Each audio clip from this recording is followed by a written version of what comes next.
I think in a single word, it's unmanned.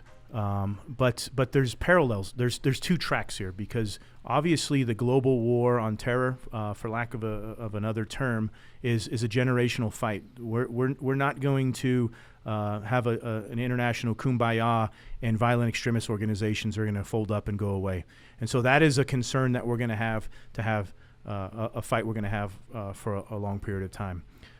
The one that I'm really focused on and spending a lot of time is really in the great power competition with the Chinese and the Russians.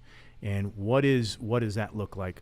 My ultimate concern, because I don't believe today that the Chinese are going to try to invade North America or the Russians or so on and so forth. I don't foresee that happening.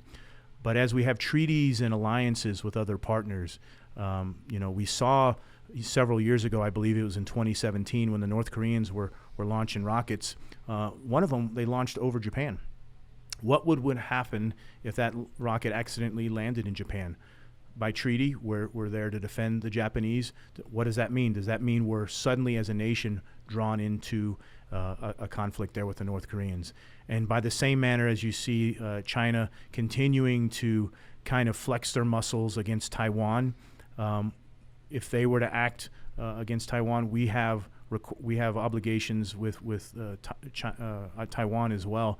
And so that's where I'm really concerned with the future of warfare is getting pulled into something because of a partnership, and rightfully so, because we've put our name as Americans on those documents saying we will defend and support our partners.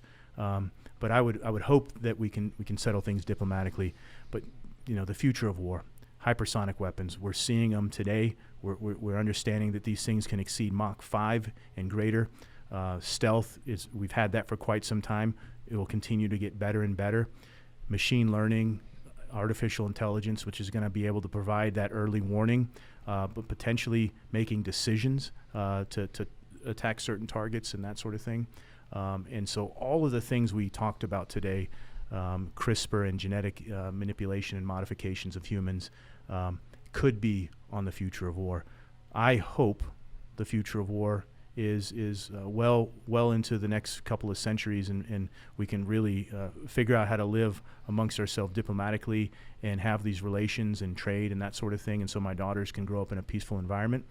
But as a Marine, as a member of Space Command, as a professional combat athlete, as I like to say, we've got to stay ready just in case our nation calls on us.